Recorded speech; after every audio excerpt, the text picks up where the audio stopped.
গল্পকথন by Kallol চ্যানেলে আপনারা শুনছেন জুল ভার্নের সায়েন্স ফিকশন উপন্যাস মিস্টেরিয়াস আইল্যান্ড। আজ দ্বিতীয় পর্ব। চমৎকার হলো রাতের খাওয়াটা। শুয়োরের মাংসের কাবাব, পাখির আস্ত রোস্ট আর বাদামের চাটনি। খাওয়ার পর আয়েশ করে ঢেকুর তুলে আগুনের পাশে গোল হয়ে বসল সবাই। গল্প করতে করতেই একসময় হাই তুলতে শুরু করলো ওরা। শেষে আগুনের ওপর আরও কিছু কাঠ ছড়িয়ে দিয়ে শুয়ে পড়ল গুল্ম আর ঘাস পাতার বিছানায়। পরদিন ঝরঝরে শরীর নিয়ে ঘুম থেকে উঠল অভিযাত্রীরা। বেলা 10টায় গুহা থেকে বেরিয়ে পড়ল সবাই। জঙ্গলের কাছে গিয়ে পাহাড়ের চেহারাটা আরেকবার ভালো করে দেখে নিল।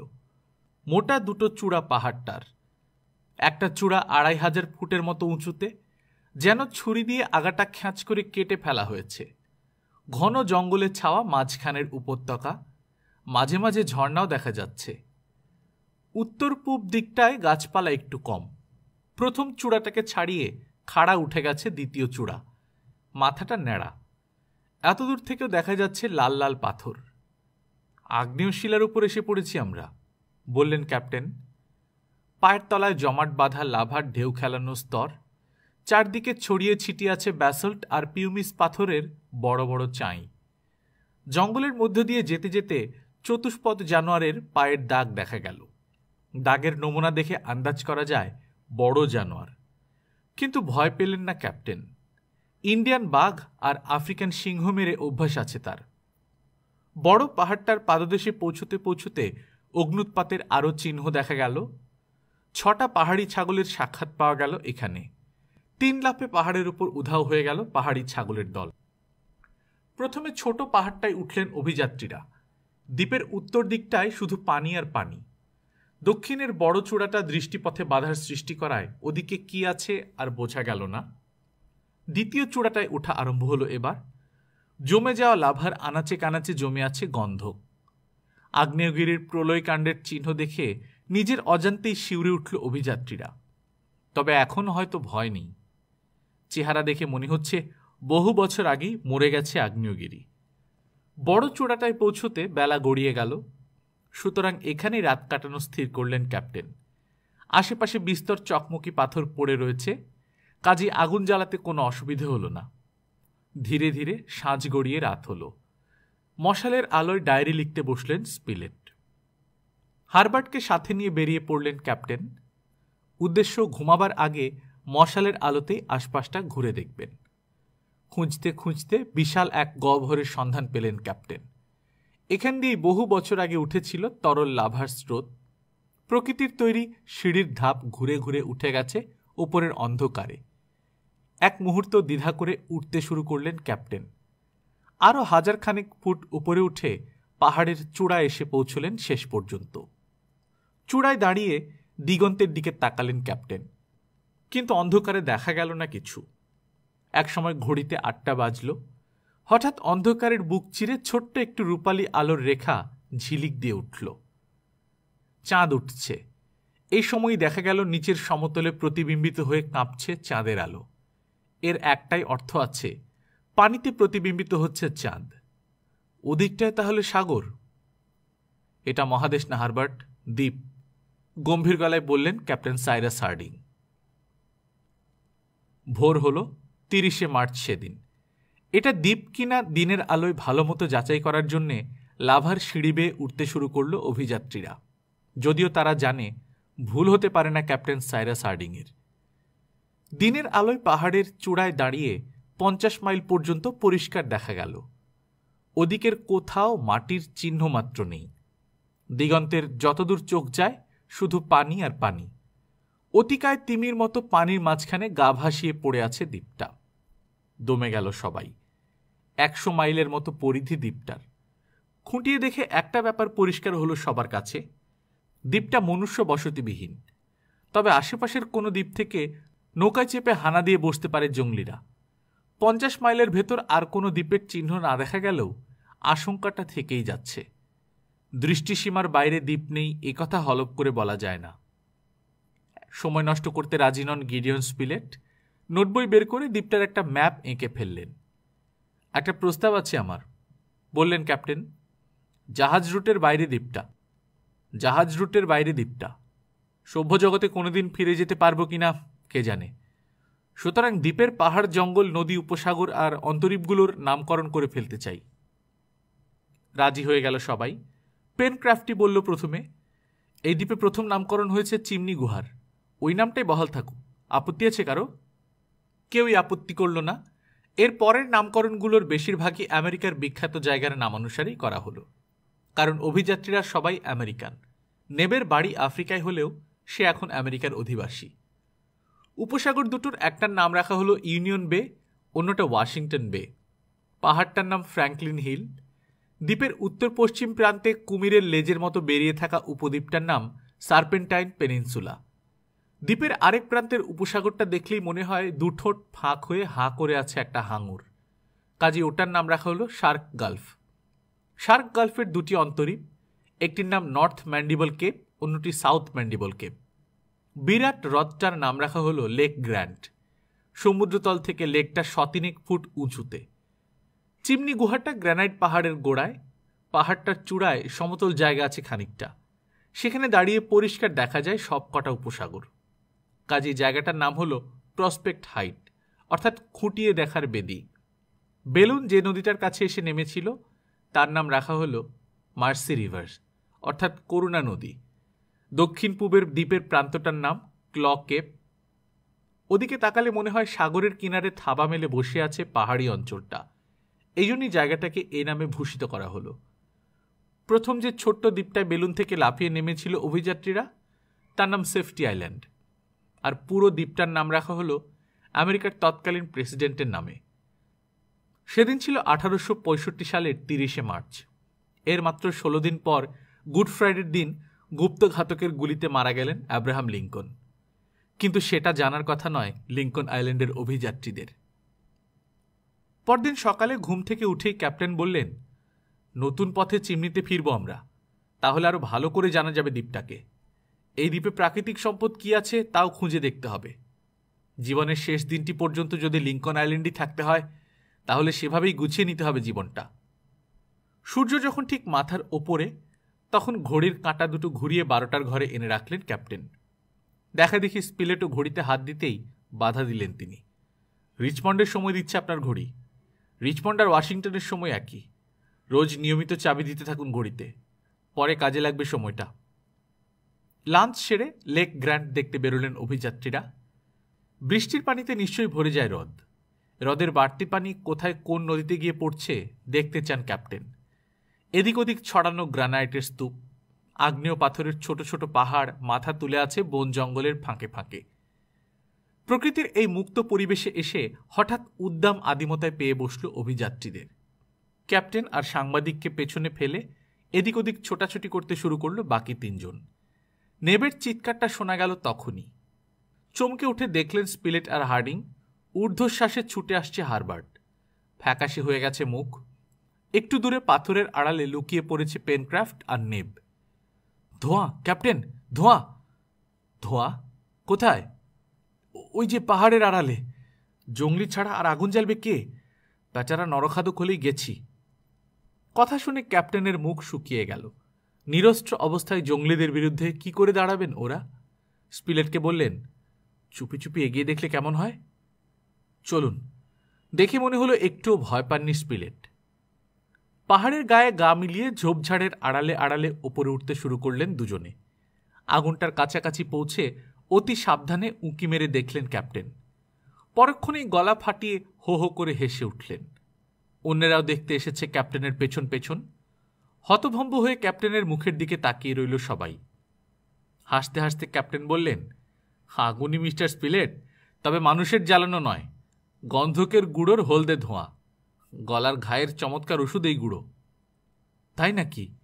লাফ মেরে কাছে এসে দাঁড়ালেন স্পিলেট। সাথে সাথে আর সবাই পাহাড়ের গা বেয়ে চলেছে নীল আগুনের স্রোত।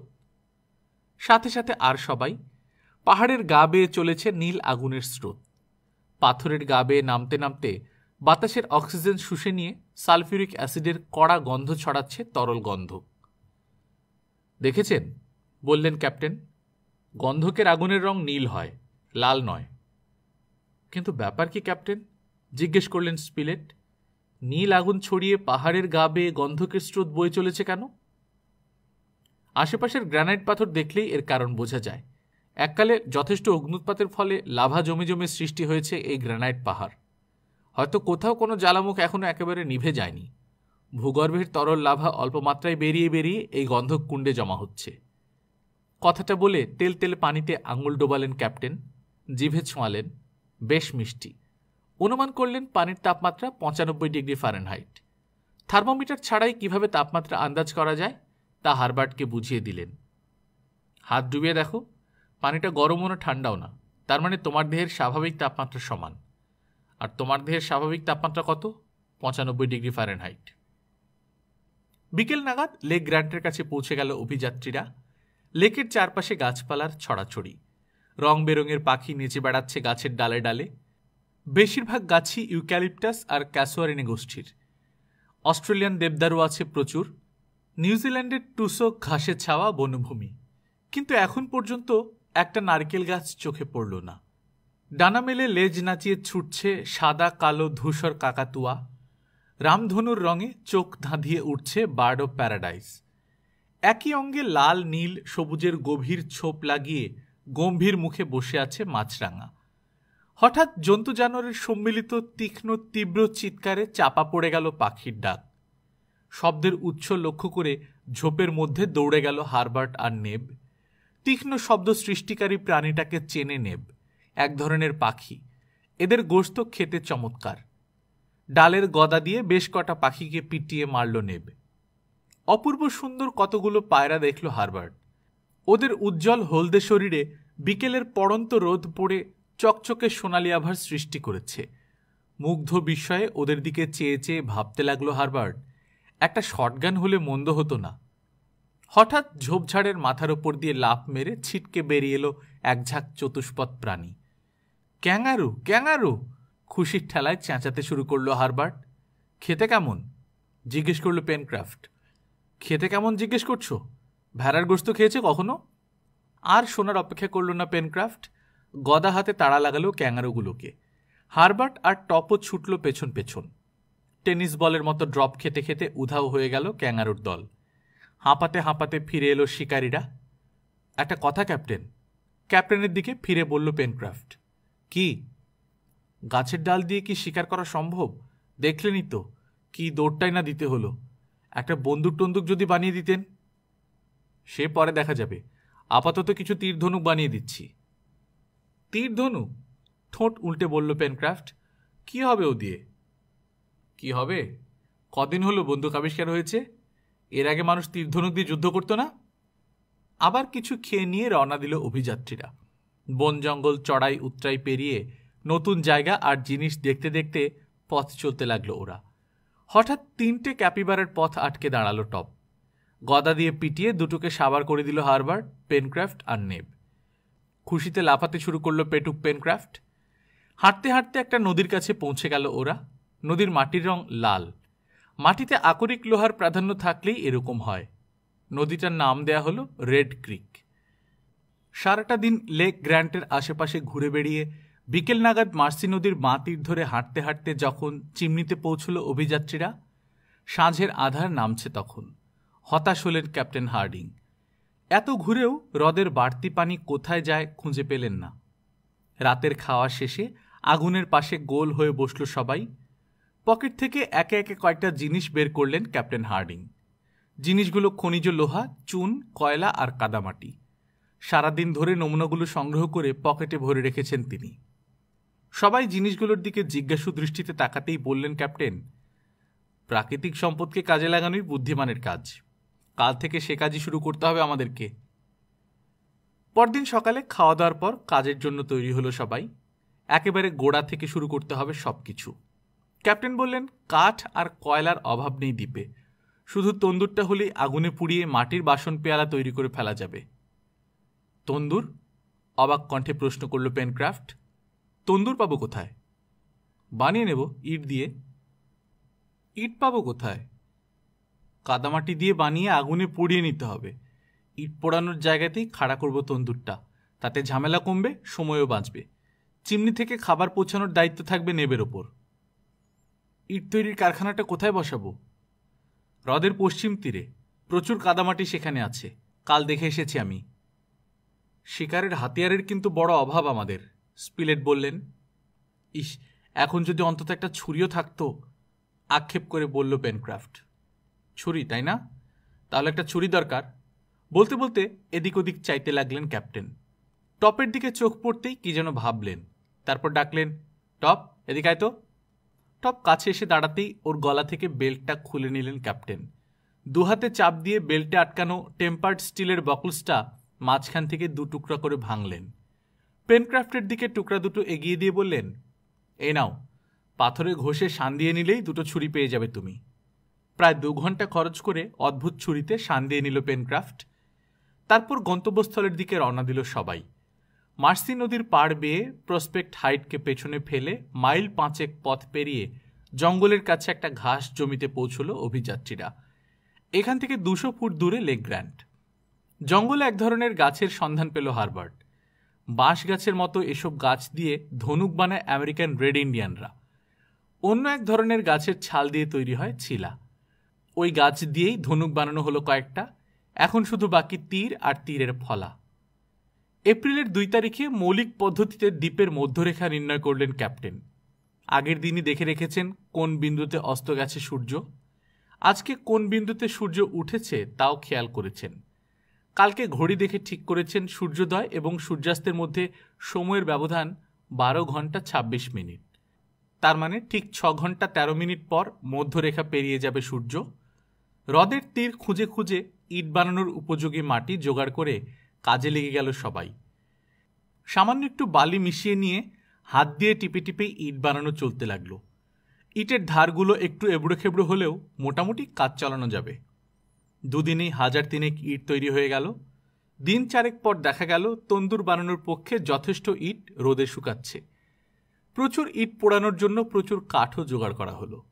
শিকার অভিযানও চলতে লাগলো এরই ফাঁকে ফাঁকে। বনে নিরীহ প্রাণীদের সাথে সাথে হিংস্র প্রাণীর দেখা পাওয়া গেল। জাগুয়ারের মতো এক ধরনের প্রাণী দেখলেন স্পিলেট। কোনো মতে একটা বন্দুকের বন্দোবস্ত করতে পারলেই ওগুলোকে মেরে শেষ করবেন মনে মনে প্রতিজ্ঞা করলেন তিনি। একদিন তীরের ফলার বন্দোবস্তও করে ফেলল টপ। ঝোপের ভেতর থেকে একটা সজারু মেরে নিয়ে এলো সে। সজারুর কাঁটা বেছে মসৃণ কাঠির মাথায় বেঁধে নিতেই চমৎকার তীর তৈরি হয়ে গেল। এই তীর দিয়ে অবশ্য জাগুয়ার মারা সম্ভব নয়। ভয়ে তাই বনের খুব গভীরে ঢোকে না কেউ। ইট নিয়ে ব্যস্ত থাকায় চিমনির দিকে খেয়াল ছিল না কারোই। থাকার একটা নতুন জায়গা ছাড়া আর চলছে না, ভাবলেন ক্যাপ্টেন। চিমনিতে ফাঁক ফোঁকর প্রচুর। তাছাড়া জোয়ার এলেই গুহার ভেতর ঢুকে পড়ে সাগরের পানি। নোট বইয়ে রীতিমতো ডায়েরি লিখে রাখছেন স্পিলেট। সেদিন 5 এপ্রিল বলে জানালেন তিনি, অর্থাৎ দ্বীপে নামার পর 12 দিন পেরিয়ে গেছে। 6 এপ্রিল তৈরি হয়ে গেল তন্দুর। ওটার মধ্যে জ্বালানি কাঠ ঠেসে ভরে সন্ধ্যার দিকে আগুন দেয়া হলো। উত্তেজনা আর উদ্বেগে সে রাতে কারোরই ভালো ঘুম হলো না। ঝাড়া 2 দিন ধরে ইট পুড়বার পর আস্তে আস্তে ঠান্ডা হতে লাগলো ঝামা ইটের পাঁজা। অপরিশুদ্ধ চুনাপাথর সংগ্রহ করা হলো হ্রদের ধার থেকে। ওগুলো আগুনে পোড়াতেই কার্বনিক অ্যাসিড ঝরে গিয়ে কুইকলাইম বেরিয়ে এলো। তার সাথে বালি আর পাথর মিশিয়ে তৈরি হলো ইট গাঁথার মশলা। ইট দিয়ে বাসন পোড়াবার ভাটি বানালেন ক্যাপ্টেন। 5 দিন পর রেড ক্রিকের মুখে মাটিতে পড়ে থাকা কয়লা এনে ভাটিতে ঠাসা হলো। তন্দুরে আগুন দিতেই 20 ফুট উঁচু চিমনি দিয়ে গলগল করে ধোঁয়া বেরোতে শুরু করলো। কাদামাটির সাথে চুন আর বেলে পাথর মিশিয়ে বাসনের মশলা বানালেন ক্যাপ্টেন। যেমন তেমন একটা কুমোরের চাকা বানিয়ে থালা, বাটি, গেলাস সবই তৈরি করা হলো। আনাড়ি হাতে বানানো ওসব জিনিসই মহামূল্যবান মনে হতে লাগলো ওদের কাছে। চুন কাদার এই মিশেলটির ইংরেজি নাম পাইপ ক্লে। তামাক খাওয়ার চমৎকার পাইপ বানানো যায় এই কাদা দিয়ে। কয়েকটা পাইপ বানিয়ে নিল তামাকখোর পেনক্রাফট। কিন্তু তামাকটা কোথায়? কথাটা মনে হতেই হতাশভাবে পাইপগুলোর দিকে চেয়ে রইল সে। 15 এপ্রিল মাটির তৈজসপত্র নিয়ে চিমনিতে ফিরে এলো অভিযাত্রীরা। বন মোরগের ঝোল আর ক্যাপিবারের রোস্ট দিয়ে রাতের খাওয়া হলো। খাওয়ার পর হারবার্টকে নিয়ে চিমনির বাইরে এসে তারাজলা আকাশের দিকে স্থির দৃষ্টিতে চেয়ে রইলেন ক্যাপ্টেন। সন্ধ্যা তখন 8টা। মিনিট কয়েক চুপ করে থেকে তিনি বললেন, আজ 15 এপ্রিল, তাই না হারবার্ট? হ্যাঁ, আস্তে করে উত্তর দিল হারবার্ট। কাল 16, বছরের যে 4 দিন প্রকৃত সময় গড়পড়তা সময়ের সমান হয়, কাল সেই 4 দিনের একদিন। কাল কাঁটায় কাঁটায় 12টায় মধ্য আকাশে মধ্যরেখা অতিক্রম করবে সূর্য।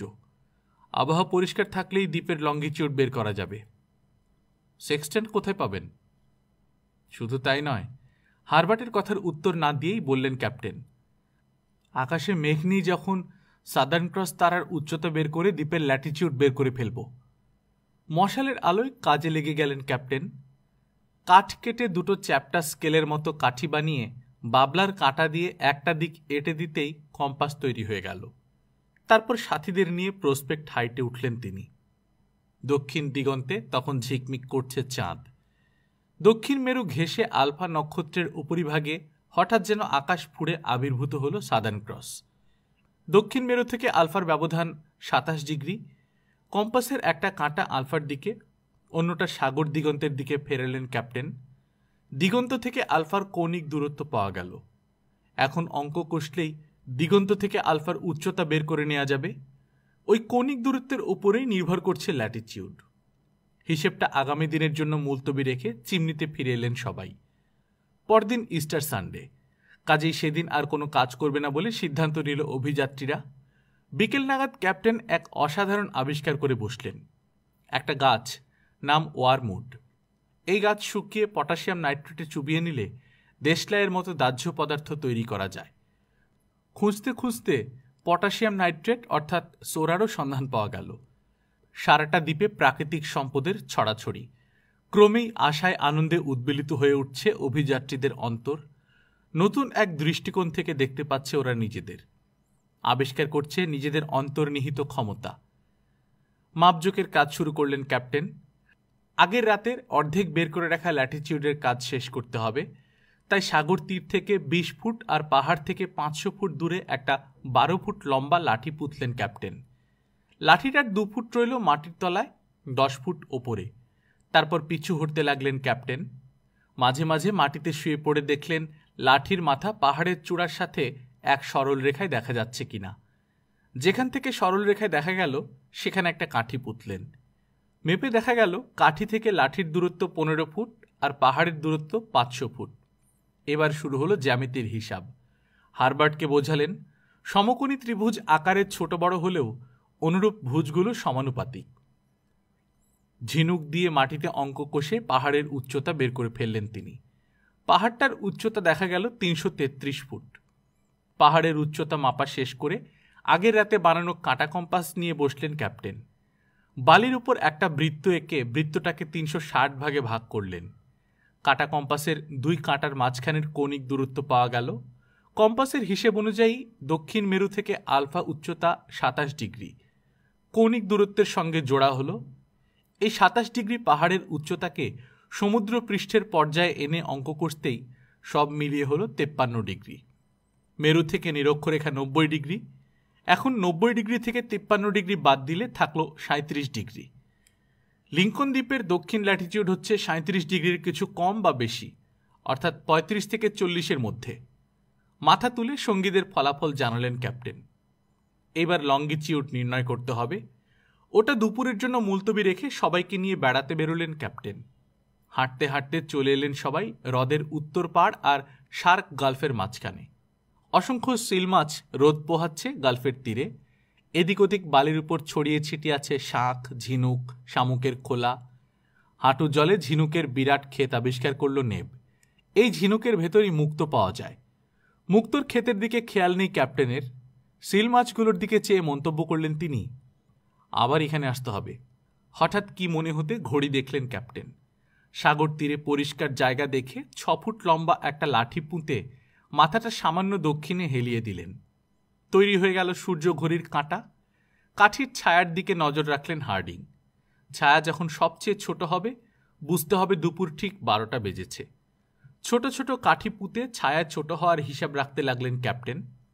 ছায়া যখন একেবারে ছোট হয়ে আবার বড় হতে যাচ্ছে তখন স্পিলেটকে জিজ্ঞেস করলেন তিনি কটা বাজে।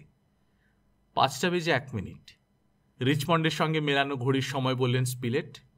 হিসেব শুরু করলেন হার্ডিং। ওয়াশিংটন থেকে লিঙ্কন দ্বীপের ব্যবধান হল 5 ঘন্টার।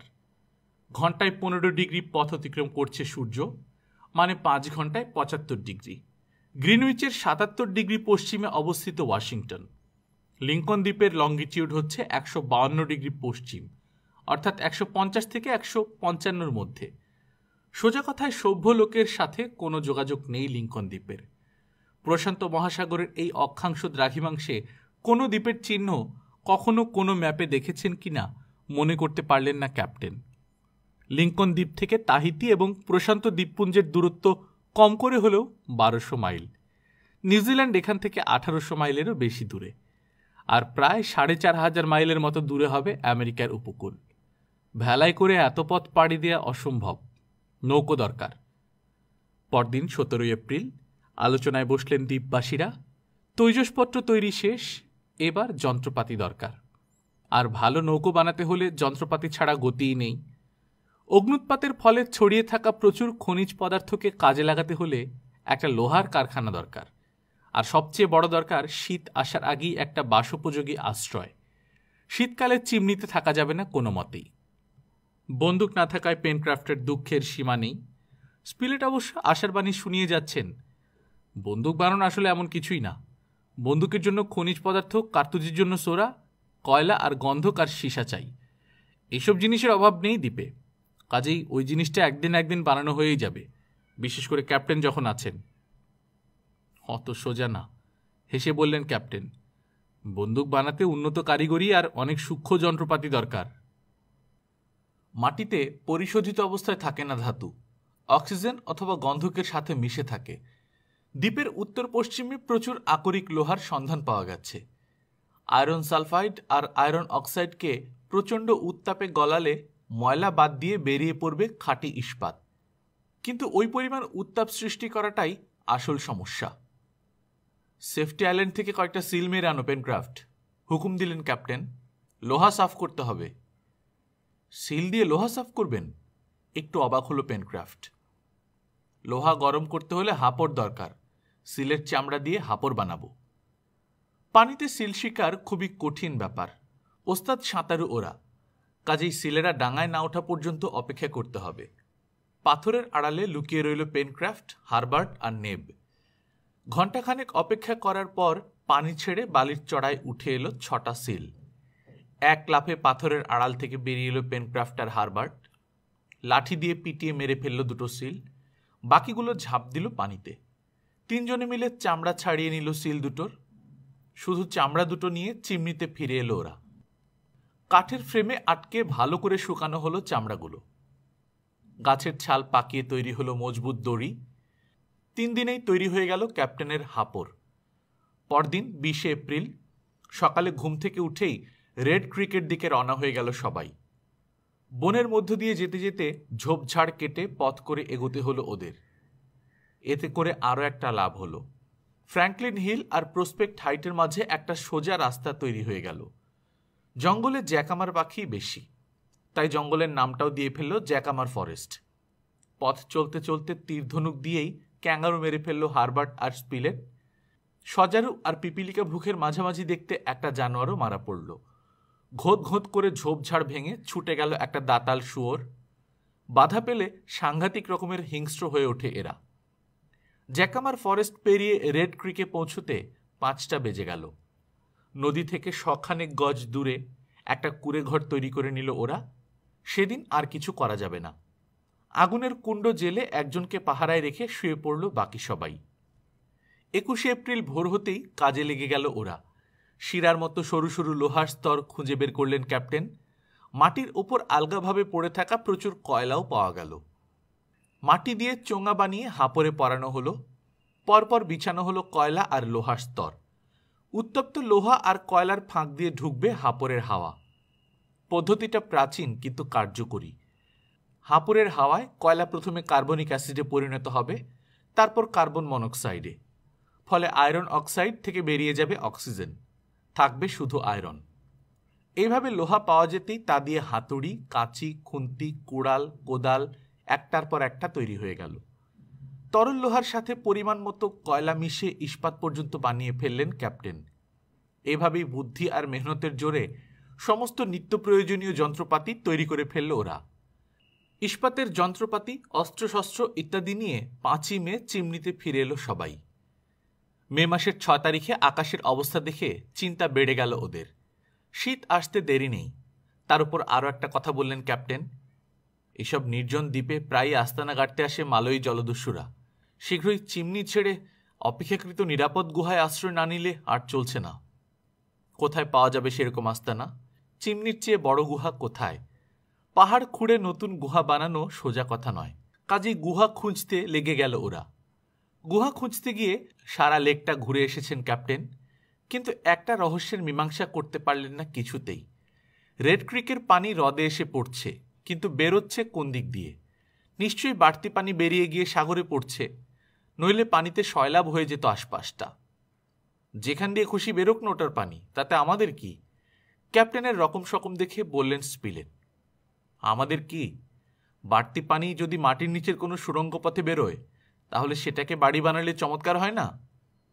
এবার বুঝলেন স্পিলেট হ্রদের পানি বেরোবার পথটা খুঁজে পাওয়ার জন্য ক্যাপ্টেন এত ব্যস্ত হয়ে উঠেছেন কেন। হ্রদের পাড়ে হাঁটতে হাঁটতে বিশাল এক সাপ দেখে চেঁচাতে লাগলো টপ। 14-15 ফুট লম্বা হবে সাপটা। লাঠি দিয়ে পিটিয়ে সাপটাকে মেরে ফেলল নেব। ঢোড়া জাতীয় সাপ, নির্বিষ, বললেন ক্যাপ্টেন। হ্রদ আর রেড ক্রিকের সঙ্গমস্থলে এসে পৌঁছতেই কেন যেন ভীষণ অশান্ত হয়ে উঠল টপ। হ্রদের কাছে ছুটে গিয়ে পরক্ষণেই ফিরে আসছে।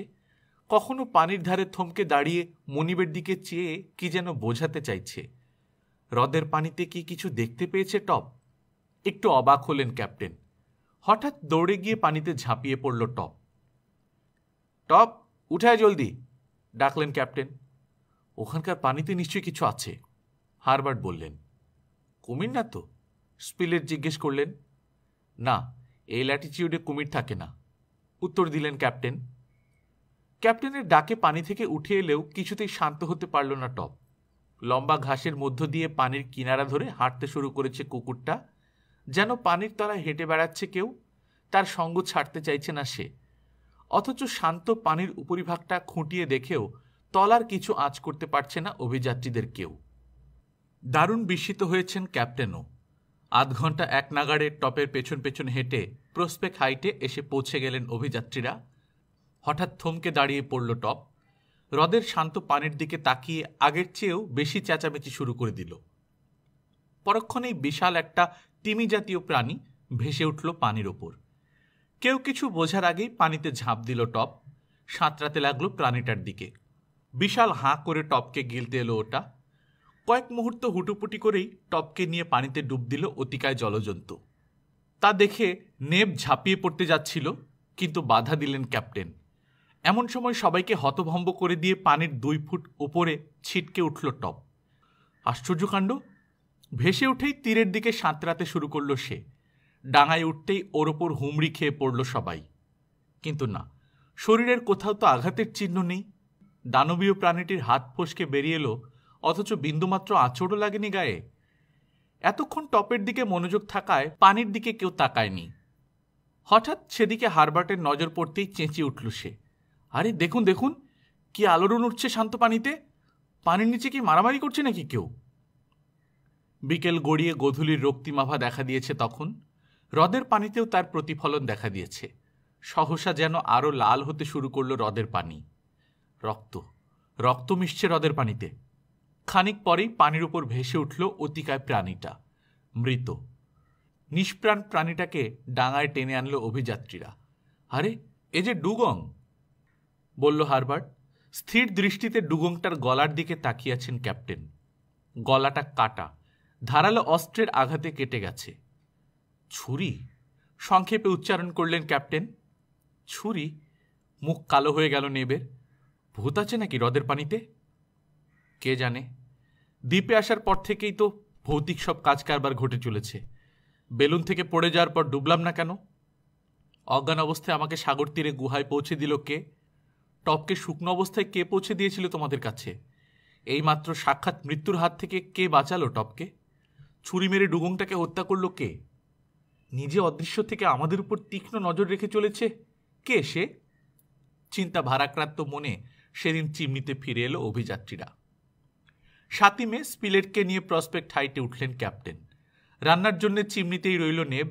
কাঠকুটো আনতে নদীর ধারে গেল হারবার্ট আর পেনক্রাফট।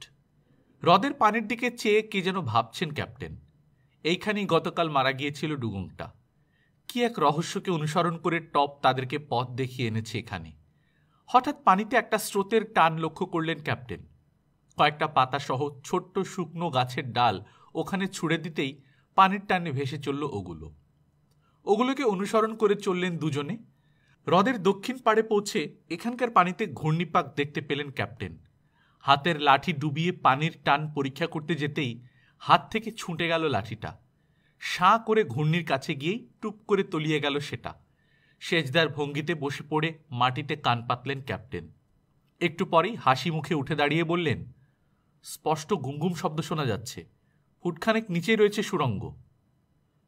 তা না হয় আছে, কিন্তু এরপর কি করবেন? অন্য কোনো পথে পানি বের করে দিয়ে শুকিয়ে নেব সুড়ঙ্গটা। কিন্তু কি করে? বিস্ফোরক দিয়ে উড়িয়ে দেব গ্রানাইটের পাথর। হ্রদের ওই পাড়টা সাগরের দিকে থাকায় হ্রদের পানি সাগরে ঢালার ব্যবস্থা হয়ে যাবে। বিস্ফোরক? চোখ বড় হয়ে গেল স্পিলেটের। বিস্ফোরক মানে তো গান পাউডার, তাও জোগাড় করে নিতে হবে। আর ওই জিনিস দিয়ে একটা ছোটোখাটো গ্রানাইটের পাহাড় আপনি ওড়াবেন? গান পাউডার দিয়ে ওড়াবো কে বলল? ওড়াবো শক্তিশালী বিস্ফোরক দিয়ে। ডুগংটার চর্বি জমিয়ে রাখলেন ক্যাপ্টেন। সামুদ্রিক গুল্ম পুড়িয়ে পাওয়া গেল সোডা সমৃদ্ধ ক্ষার।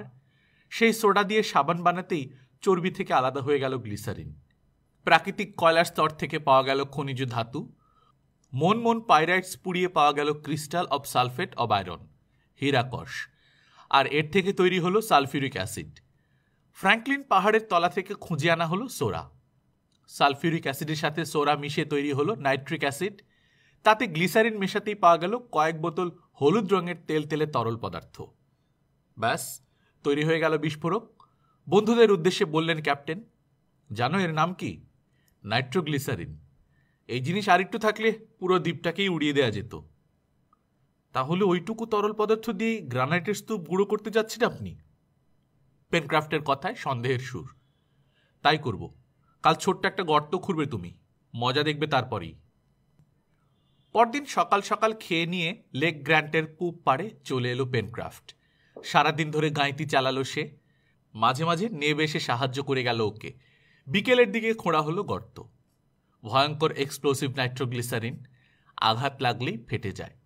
গর্তটার উপর তেরছাভাবে 3টে খুঁটি পোঁতা হলো। খুঁটি 3টের মাথা একসাথে বেঁধে ট্রাইপড বানিয়ে বাঁধা জায়গা থেকে ঝুলিয়ে দেয়া হলো একটা ভারী লোহার পিণ্ড বাঁধা দড়ির সঙ্গে আরেকটা দড়ি লাগিয়ে সেটা টেনে নিয়ে যাওয়া হলো বেশ খানিকটা দূরে। শুকনো ঘাস পাকিয়ে তৈরি দড়িটায় গন্ধকের গুঁড়ো মাখানো হয়েছে আগেই। লোহার ডেলার ঠিক নিচে পাথরের গর্তে এবার ঢেলে দেওয়া হয়েছে নাইট্রোগ্লিসারিন। গন্ধক মাখানো দড়ির অন্য মাথায় আগুন ধরিয়ে দিলেন ক্যাপ্টেন। দিয়েই সবাইকে নিয়ে ছুটলেন চিমনির দিকে। লোহার পিণ্ড ঝোলানো দড়িতে আগুন পৌঁছতে সময় লাগবে 25 মিনিট।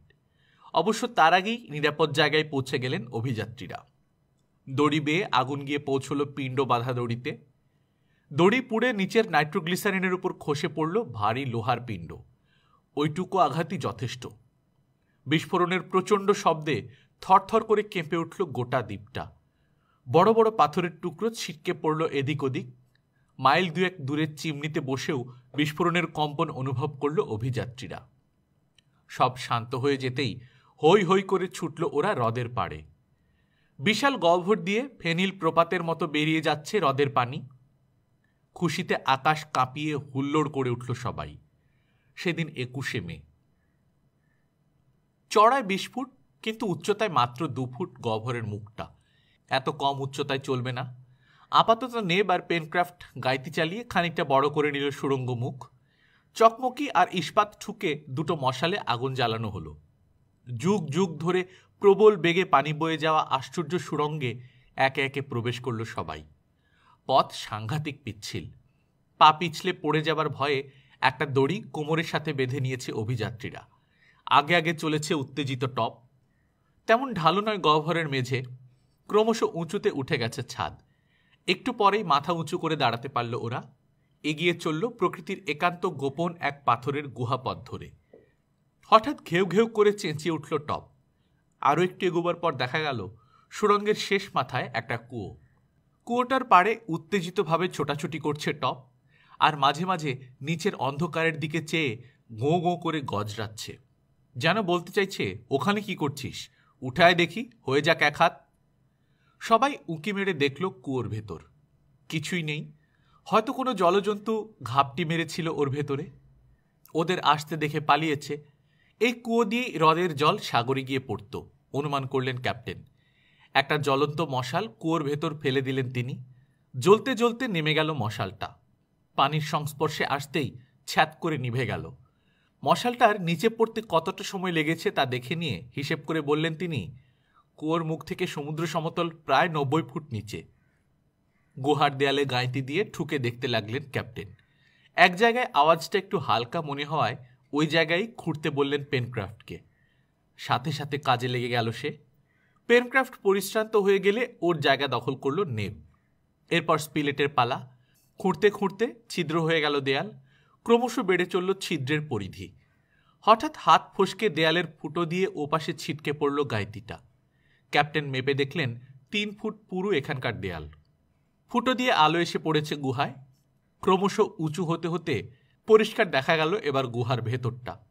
এক প্রান্তে 30 ফুট উঁচু গুহার ছাদ, ক্রমশ উঁচু হতে হতে প্রায় 80 ফুটে গিয়ে ঠেকেছে অন্য প্রান্তের ছাদ। ঘর পেয়ে গেছি আমরা, গম্ভীর গলায় বললেন ক্যাপ্টেন। নিচু ছাদের তলা হবে আমাদের ভাড়ার আর শোবার ঘর, আর উঁচু ছাদের তলায় বসার ঘর। একটা জাদুঘরও বানিয়ে নেওয়া যাবে। বাড়ির নাম জিজ্ঞেস করল হারবার্ট। গ্রানাইট হাউস, সাথে সাথেই উত্তর দিলেন ক্যাপ্টেন। Hip hip hurray! সমবেত চিৎকারে প্রতিধ্বনিত হলো গুহার দেয়াল। এরপর চিমনিতে ফিরে গেল সবাই। পরদিন 22শে মে সকাল হতেই শুরু হলো নতুন আস্তানার কাজ। চিমনি গুহাটাকে রেখে দেয়া হলো ভবিষ্যৎ কারখানার জন্যে। প্রথমে দল বেঁধে গেল সবাই সমুদ্র তীরে। স্পিলেটের হাত ফসকে ছিটকে যাওয়া গাঁইতিটা পাওয়া গেল সেখানে। ওপরের দিকে তাকাতেই চোখে পড়ল পাহাড়ের গায়ে ফুটোটা। ঠিক হলো 5টা কক্ষ করা হবে গ্রানাইট হাউসে। 5টা ঘরের 5টা জানালা, দরজা থাকবে মাত্র একটা। দরজা থেকে নিচে মাটি পর্যন্ত ঝোলানোর সিঁড়ির ব্যবস্থা থাকবে। হ্রদের দিকে ঢোকার পথটা বন্ধ করে দিতে হবে, বললেন ক্যাপ্টেন। নইলে অনাহুত উপদ্রব হানা দিতে পারে। সিঁড়ি বেয়ে গ্রানাইট হাউসে উঠে সিঁড়িটা তুলে নিলেই হবে, পাখি ছাড়া আর কেউ ঢুকতে পারবে না। কিন্তু অত ভয় কাকে, জানতে চাইল পেনক্রাফট। সারা দ্বীপে তো জনমানবের চিহ্ন দেখলাম না। এখন নেই, কিন্তু আসতে কতক্ষণ? পাথরে দেয়াল ফুটো করে জানালা বাড়ানোর কাজ শুরু করেই টের পেল ওরা গাঁইতির কর্ম নয় এটা। কাজে নাইট্রোগ্লিসারিনের সাহায্য নিতে হলো। জানালার জায়গা করার পর গাঁইতি আর শাবল দিয়ে ঠুকে ঠুকে ঠিক করে নিল জানালার অসমান ধারগুলো। 5 ভাগ করা হলো গহ্বরটাকে। প্রতিটা ঘরের সামনের দিক থাকবে সাগরের দিকে। আবার তৈরি হলো ইট। সেই ইট গহ্বরে তোলার জন্য বানানো হলো সিঁড়ি। একাই সিঁড়ি তৈরির ভার নিল নাবিক পেনক্রাফট। বেত পাকিয়ে সিঁড়ির দুপাশে ঝুল দড়ি তৈরি হলো। আড়াআড়িভাবে লাগানো হলো কাঠের ধাপ। সিঁড়ির দৈর্ঘ্য দাঁড়ালো 80 ফুট। ওপরের পাথরের চাতালে আটকানো হলো সিঁড়ির এক মাথা। মাঝ বরাবর আটকে দেয়া হলো আরেকটা চাতালে। গাছের ছালের দড়ি হাতে বানানো কপিকলে আটকে হাজার হাজার ইট তোলা হলো।